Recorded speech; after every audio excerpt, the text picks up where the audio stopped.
जो चीज़ पहले से स्ट्रिक्ट है उसको एक्चुअली में देखने के लिए वो चीज़ सही काम कर रही है गवर्नमेंट के लिए या अपने वहाँ के स्टूडेंट्स कैसे रिएक्ट करना है उसको भी थोड़ा टाइम देना चाहिए। बट ये बात ज़रूर है कि जनवरी फरवरी में कुछ नए गाइडलाइन ज़रूर आ रहे हैं which might affect the people of India. अब वो क्या हो सकते हैं कि उसमें जैसे मैंने आपको बताया कि एम्बेसी फ़ीस जो आज $700 है वो बढ़कर हो सकता है $2500 हो जाए। इसका मतलब ये है कि आपको कम से कम 1,70,000 या 60,000 रुपये एम्बेसी फ़ीस का देना पड़ेगा which would be non refundable. अब जो बच्चा एक प्रोफाइल का है 55% का है 60% का है वो पहले डर के बात करेगा कंसल्टेंट से कि सर देखो मैं फ़ाइल लगा रहा हूँ कि आप ये पैकेज करोगे या नहीं करोगे। अब कंसल्टेंट डर के बात करेगा कि नहीं हम तो नहीं पैकेज करेंगे क्योंकि कंसल्टेंट के पैसे लगते हैं हर एक केस पे।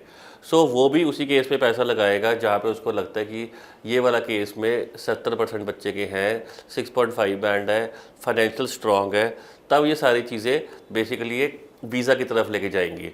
बट राइट नाउ जो बैड प्रैक्टिसेस आपकी पूरे नॉर्थ में हो रही थी उससे मुझे लगता है कि कहीं ना कहीं राहत देखने को ज़रूर मिलेगी क्योंकि एक अच्छे कंसल्टेंट और एक बच्चे का जो रिलेशन है वो बेसिकली ये नहीं होना चाहिए कि हम मैक्सिमम पैसे एक बच्चे से जनरेट करें। हमारा होना चाहिए कि हम बच्चे को वीज़ा श्योरिटी कैसे दें जिसमें बच्चा स्टेप बाय स्टेप अपनी फ़ीस को भरे।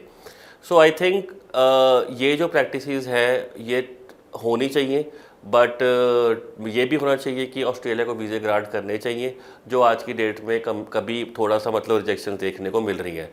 सो I think for July intake जो आने वाले इनटेक है उसमें मुझे लगता है कि कहीं ना कहीं वीज़ाज़ गवर्नमेंट को देने चाहिए क्योंकि right now they are very strict with giving the visa specially for north Indian. ये चीज़ें इम्प्लीमेंट हो I think it would be good for the whole of India that they will start getting immigration will start giving visas because अच्छे cases ही automatically apply होंगे। Ma'am Australia के लिए मेरा answer no है, ना येस है ना नो है, it is completely no.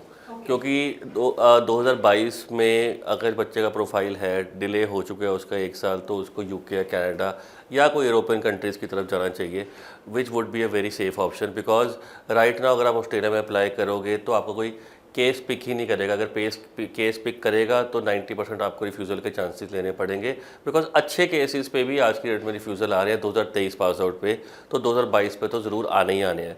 College में वीज़ा का सक्सेस रेट बहुत ही लो है, ऑलमोस्ट ज़ीरो है।